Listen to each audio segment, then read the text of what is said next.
Hello student, welcome back my new video. तो student, आज की इस वीडियो में हम लोग पढ़ेंगे क्लास 10 गणित प्रश्नावली 4.1। ठीक है ना। और ये प्रश्नावली न्यू एनसीईआरटी बुक का है। तो चलिए स्टूडेंट, मैं आप लोगों को पहले इस बुक का प्रश्नावली दिखा दे रहा हूँ। देख लिए, ये है आप लोग का न्यू एनसीईआरटी बुक सत्र 2025-26 के लिए जो बुक आया है वो बुक है। पर प्रश्नावली है प्रश्नावली 4.1। ठीक है ना। प्रश्न संख्या पहला को मैं बता चुका हूं पिछले वीडियो में। अगर आप लोग नहीं देखे हैं तो जा करके देख लीजिएगा। उस वीडियो को मैं लिंक दे दूंगा इस वीडियो को डिस्क्रिप्शन में। ठीक है ना। पहला जो प्रश्न में आप लोगों को 6 प्रश्न था, ये टोटल प्रश्नों को मैं हल कराया हूं पिछले वीडियो में। आप लोग जा करके पहले उस वीडियो को देख लीजिएगा, उसके बाद इस वीडियो को देखिएगा, तभी आप लोग को समझ में आएगा अच्छे से। आज हम लोग पढ़ेंगे प्रश्न संख्या दूसरा का जितना भी प्रश्न है। देखो, प्रश्न संख्या दूसरा में 4 प्रश्न है और ये चारों प्रश्न को हम लोग इस वीडियो में हल करने वाले हैं। तो आप लोग वीडियो में बने रहें और वीडियो को अंत तक देखें। एकदम मैं मक्खन के जैसा बताऊंगा, आप लोग को एक बार में ही समझ में आ जाएगा। दोबारा वीडियो देखने का कोई भी आप लोग को जरूरत नहीं पड़ेगा। तो सिर्फ आप लोग को वीडियो में बने रहना है और वीडियो को अंत तक देखते जाना। अगर आप लोग अंत तक देखते हैं तो मैं 100% गारंटी लेता हूं कि आप लोग को जरूर समझ में आएगा। ठीक है ना। तो चलिए बिना कोई देर के हम लोग वीडियो को स्टार्ट करते हैं। तो सबसे पहले यहाँ पर देखिए, मैं आप लोग को जूम करके दिखा दे रहा हूं। इसमें पहला जो प्रश्न है वो दिया है कि एक आयताकार भूखंड का क्षेत्रफल 528 मीटर स्क्वायर है। क्षेत्र की लंबाई मीटरों में यानी कि मीटर में है। चौड़ाई के दोगुने से एक अधिक है। हमें भूखंड की लंबाई और चौड़ाई ज्ञात करनी है। देखिए, प्रश्न बहुत इजी है। एक बार आप लोग पढ़ेंगे समझेंगे तो आप लोग के लिए इजी हो जाएगा। तो चलिए मैं आप लोगों को पहले पढ़ करके इस प्रश्न को समझाता हूं, उसके बाद से हल कराऊंगा। तो देखिए, यहां से इस प्रश्न को मैं यहां पर कॉपी पर लिख लिया हूं। ठीक है ना। और इसी पन्ने पे मैं आप लोग को हल करके समझाऊंगा भी और बताऊंगा भी। ठीक है। तो वीडियो में बने रहिए और वीडियो को अंत तक देखते जाइए। देखिए स्टूडेंट, और इससे पहले जितना भी प्रश्नावली है, प्रश्नावली 1.2, 1.3, 1.1, ठीक है ना, 2.1, 3.1, ये सारे प्रश्नावली को मैं बता चुका हूं। अगर आप लोग नहीं देखे हैं तो जा करके देख लीजिएगा। उसका प्लेलिस्ट भी बना है, आप मेरे चैनल पर जाइएगा, नाज ऑनलाइन क्लासेस, और उसमें आप लोग को एक प्लेलिस्ट मिलेगा। वहां पर टोटल वीडियो मिल जाएगी। और मैं इतना अच्छे तरीके से बताया हूं कि आप लोग अगर एक बार वीडियो देख लिए तो आप लोग को एक बार में ही समझ में आ जाएगा। ठीक है। तो चलिए अभी हम लोग इस प्रश्न को हल करते हैं। तो देखिए स्टूडेंट, हम लोग यहाँ पर क्या करेंगे, सबसे पहले प्रश्न को अच्छे से पढ़ेंगे। तो प्रश्न में देखिए क्या बोला है कि एक आयताकार भूखंड का क्षेत्रफल 528 मीटर स्क्वायर है। एक आयताकार भूखंड। अब देखिए यहां से क्या करेंगे, सबसे पहले हम लोग क्या करेंगे, एक आयताकार भूखंड बनाएंगे। तो ये हम लोग मान लेते हैं आयताकार भूखंड है। ठीक है। आयत आप लोग को समझ में आता होगा, आमने सामने की भुजा बराबर होती है। तो इसको हम, ये है चौड़ाई है और ये क्या है, लंबाई है। ठीक है। अब देखिए प्रश्न में क्या बोला है। प्रश्न में यह बोला है कि क्षेत्र की लंबाई मीटर में है, चौड़ाई के दुगने से एक अधिक है। तो हम लोग क्या करते हैं, चौड़ाई को ही एक्स मान लेंगे। इसमें बहुत से बच्चे कंफ्यूज रहते हैं कि क्या हम लोग को चौड़ाई को एक्स मानना है या फिर लंबाई को एक्स मानना है। तो वो मैं आप लोग को यहां से डाउट करता हूं, क्लियर कर देता हूं कि देखो, प्रश्न को पहले पढ़ेंगे उसमें ही समझ में आ जाएगा। जैसे कि बोला कि दिया कि क्षेत्र की लंबाई चौड़ाई के दुगने से एक अधिक है। जो क्षेत्र की लंबाई है ना, तो वो चौड़ाई के दुगने से एक अधिक है। तो ये चौड़ाई को हम लोग को मानना पड़ेगा क्योंकि चौड़ाई से ही तो लंबाई है। तो यहां से मान लेंगे एक्स, तो हो जाएगा एक्स मीटर। तो इसको लिखना कैसे, यहां से लिखेंगे हल। हल लिखने के बाद यहां पर लिखेंगे हम लोग माना आयताकार, भूखंड की चौड़ाई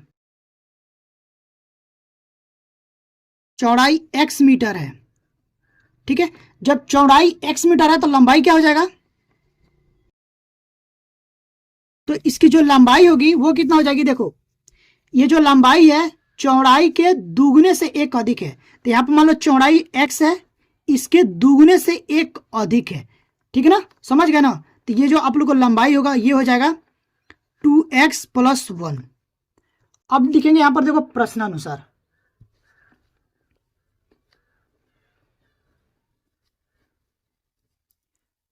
प्रश्नानुसार देखो दिया है आयताकार भूखंड का क्षेत्रफल। यहां से लिखेंगे चूंकि आयताकार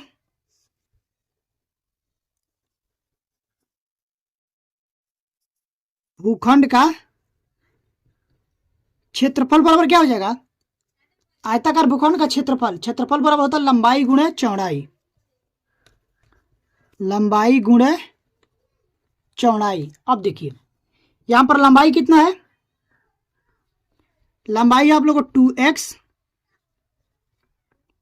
+ 1 और गुणे में चौड़ाई कितना है x, और आयताकार भूखंड का क्षेत्रफल कितना दे दिया, यहां पर देखो दे दिया 528 मीटर स्क्वायर, हो जाएगा 528 मीटर स्क्वायर।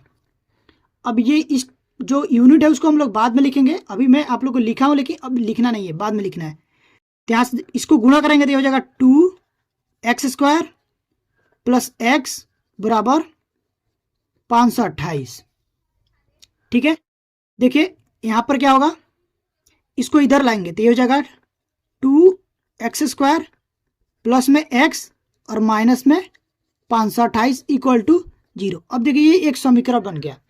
और ये देखिए बोला है प्रश्न में कि सिर्फ हम लोग को क्या समीकरण के रूप में लिखना है, क्या लिखना है, समीकरण के रूप में निरूपित कीजिए।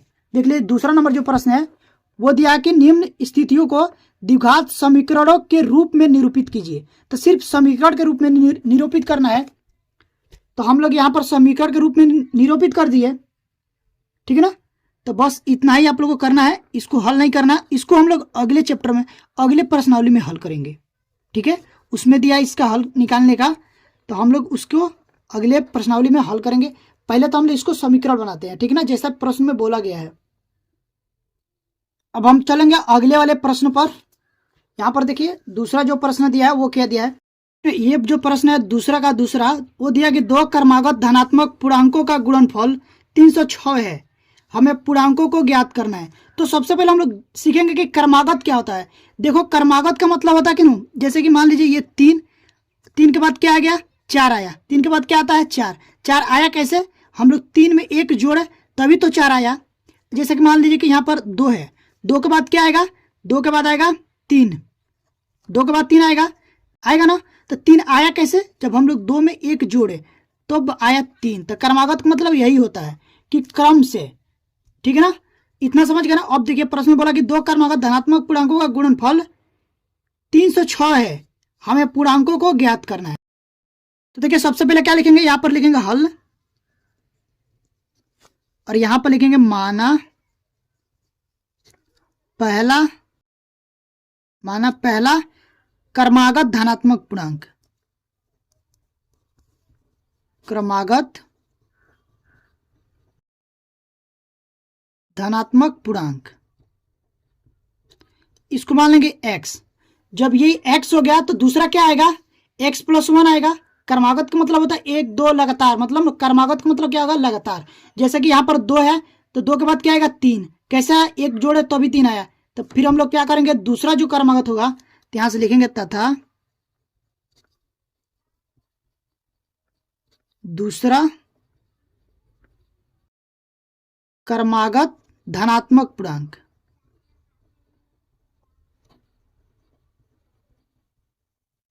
ये क्या हो जाएगा, x + 1 हो जाएगा।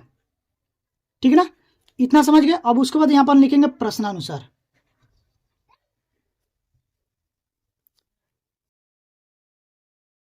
प्रश्नानुसार यानी कि प्रश्न के अनुसार। तो देखो प्रश्न में क्या बोला है कि दो क्रमागत धनात्मक पूर्णांकों का गुणनफल 306 है। ठीक है, तो पहला क्रमागत है आप लोग का ये, और दूसरा ये है। इसका जब गुणनफल करते हैं तो कितना मिलता है, 306, यानी कि हो जाएगा x गुणे x + 1 बराबर 306। ठीक है, अब क्या करेंगे, इसको गुणा करा देंगे, इसमें गुणा करेंगे तो हो जाएगा x और x² प्लस यहां से हो जाएगा x और बराबर हो जाएगा 306। अब क्या करेंगे, 306 देखो इधर प्लस में है, इधर क्या हो जाएगा माइनस में हो जाएगा। तो यहां से हो जाएगा x² + x माइनस में 306 = 0। अब देखिए ये समीकरण के रूप में आ गया, और बोला था ना कि समीकरण के रूप में ही व्यक्त करना था। प्रश्न में क्या बोला है कि सिर्फ समीकरण के रूप में निरूपित कीजिए। तो ये आ गया आप लोगों को समीकरण के रूप में। तो इसको हम लोग पहले यहीं पर इसको छोड़ देंगे और आंसर लिख देंगे। इसको हल भी करेंगे लेकिन इसमें नहीं, अगले वाले प्रश्नावली में हम लोग इसको हल करेंगे। ठीक है ना, बाकी देखिए अगला जो प्रश्न है वो देखो क्या दिया है, दूसरा का ये तीसरा प्रश्न है, वो दिया कि रोहन की माँ उससे 26 वर्ष बड़ी है। एक रोहन है, रोहन की माँ उससे 26 वर्ष बड़ी है, ठीक है ना। उनकी आयु वर्षों में, उनकी वायु है जो वर्षों में है, उनकी वायु का गुणनफल अब से 3 वर्ष पश्चात 360 हो जाएगी। हमें रोहन की वर्तमान आयु ज्ञात करनी है, ठीक है ना। अब देखिए क्या बोला है, 3 वर्ष पश्चात, यहां पर देखिए 3 वर्ष पश्चात। देखो पश्चात का मतलब होता है बाद में, ये बात आप लोग लिख लीजिए। पश्चात, पश्चात का मतलब क्या हो गया, बाद में, याद रखिएगा। पश्चात का मतलब होता है बाद में। तो अभी देखो प्रश्न में बोला कि हमें रोहन की वर्तमान आयु ज्ञात करनी है, तो यहां से लिखेंगे हल और ये मान लेंगे, यहां पर लिखेंगे माना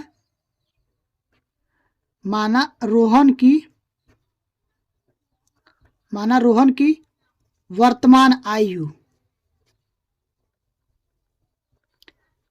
ये मान लेंगे x वर्ष, ठीक है। अब क्या हो जाएगा, मान लीजिए रोहन की वर्तमान आयु x वर्ष है, तो उनकी माँ की आयु कितना हो जाएगा, वो कितना, रोहन की माँ उससे 26 वर्ष बड़ी है, 26 वर्ष बड़ी है, तो माँ की आयु कितना हो जाएगा, तो यहां से लिखेंगे तथा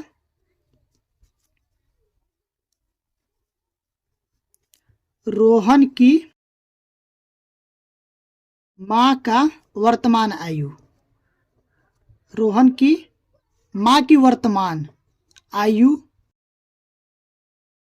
वो कितना हो जाएगा, x प्लस 26, क्योंकि उनसे 26 बड़ी है, 26 वर्ष, तो हो जाएगा x प्लस 26 वर्ष, ठीक है ना। अब देखिए उसके बाद लिखेंगे प्रश्नानुसार।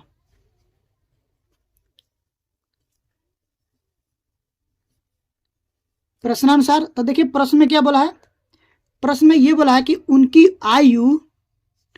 आयु का गुणनफल अब से 3 वर्ष पश्चात 360 हो जाएगी। अब देखिए उनकी आयु 3 वर्ष पश्चात, अब देख यहां पर लिखेंगे कि 3 वर्ष पश्चात, 3 वर्ष पश्चात रोहन की आयु,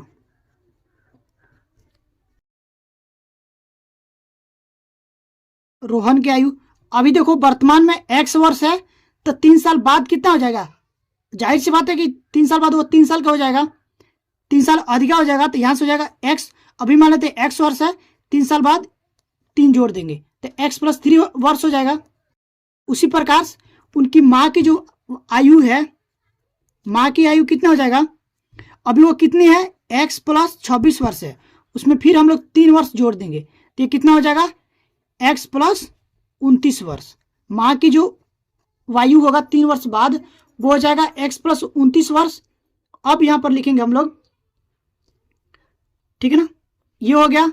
अब देखिए अब ये कितना होता है, इनका गुणनफल जो है, ये वर्ष का गुणनफल यानी कि x प्लस 3 गुणे x प्लस 29 का जो गुणनफल है वो कितना है, 360 वर्ष है। अब इसको हल करेंगे और उसके बाद वो हम लोग को समीकरण मिल जाएगा।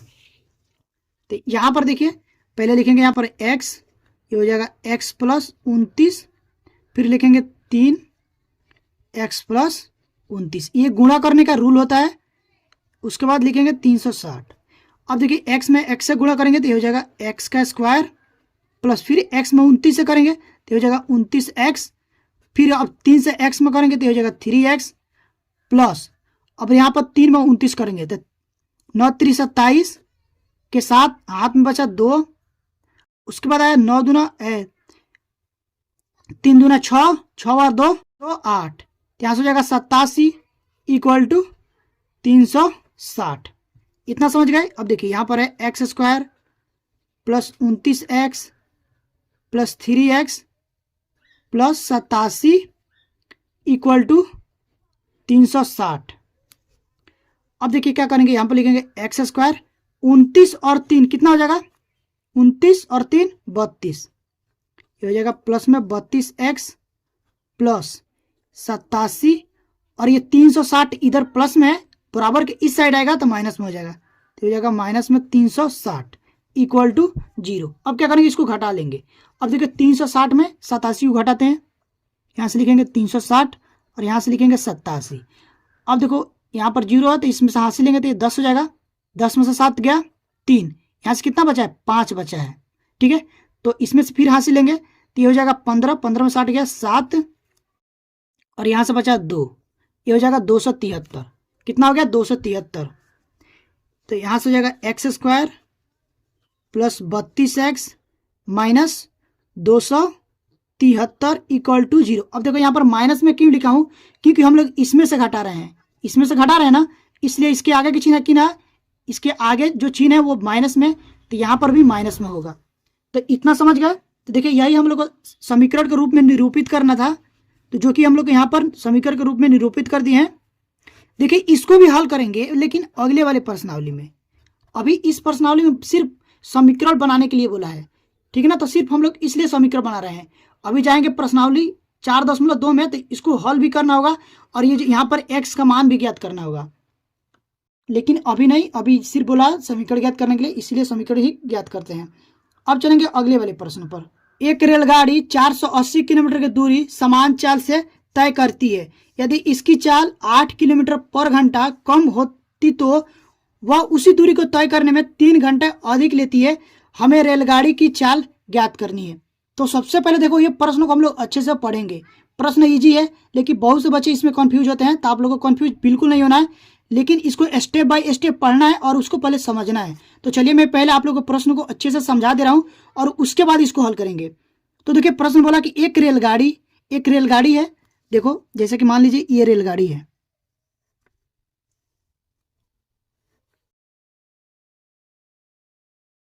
ठीक है ना, ये आप लोग का रेलगाड़ी है,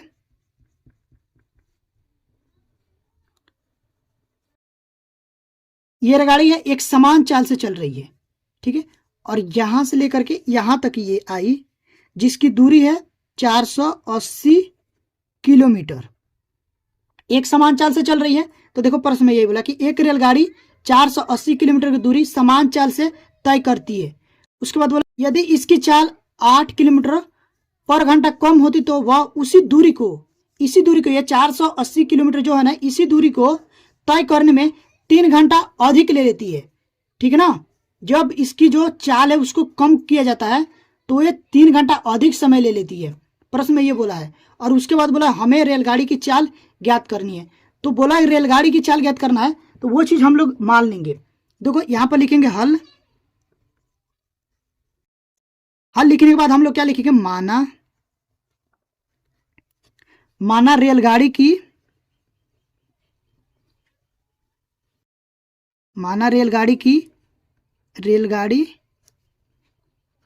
एक समान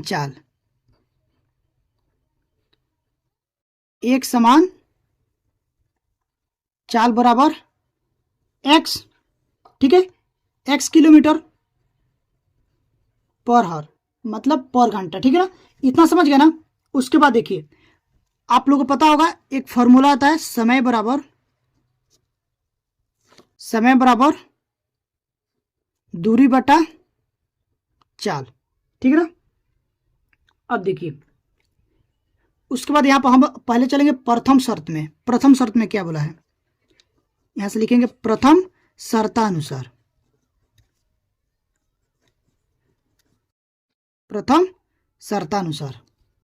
लिखेंगे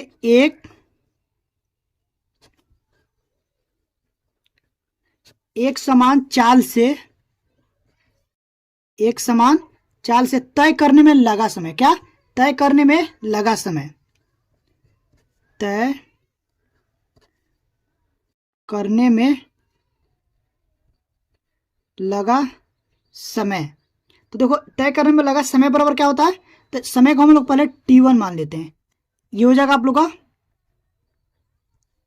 दूरी बटा चाल। तो देखो तो t1 बराबर दूरी क्या है, दूरी 480 किलोमीटर और चाल कितना है x, ये समझ गए। अब हम लोग चलेंगे द्वितीय शर्तानुसार, यहां से लिखेंगे द्वितीय शर्तानुसार, द्वितीय शर्तानुसार। अब देखो दूसरी शर्त में क्या बोला है प्रश्न में, समझिएगा अच्छे से। यदि इसकी चाल 8 किलोमीटर पर घंटा कम होती तो उसी दूरी को तय करने में 3 घंटा अधिक समय लेती है। अब देखिए पहला चाल कितना था, x किलोमीटर। अब क्या करेंगे हम लोग, x में 8 कम करेंगे, ठीक है ना, 8 किलोमीटर कम करेंगे तो उसी समय को, ठीक है ना, सॉरी उसी दूरी को वो 3 घंटा अधिक लेती है। समय कितना लेती है, 3 घंटा अधिक लेती है। अब देखिए अब क्या हो जाएगा, लिखेंगे यदि चाल 8 किलोमीटर पर घंटा कम, लिखेंगे कम हो तो प्रश्न में यही बोला कि कम हो तो 480 किलोमीटर दूरी तय करने में लगा समय, लिखेंगे तय करने में लगा समय। इसको मान लेते हैं T2। तो T2, अब दूरी समय बराबर क्या होता है, दूरी बटा चाल। तो दूरी तो वही है 480 किलोमीटर, और जो आप लोग की चाल है ना, तो जब कम करेंगे इसमें से 8 किलोमीटर तो ये हो जाएगा x माइनस 8, ठीक है, ये हो जाएगा x माइनस 8। अब क्या करेंगे, इसके बाद लिखेंगे प्रश्नानुसार, यहां से लिखेंगे प्रश्नानुसार,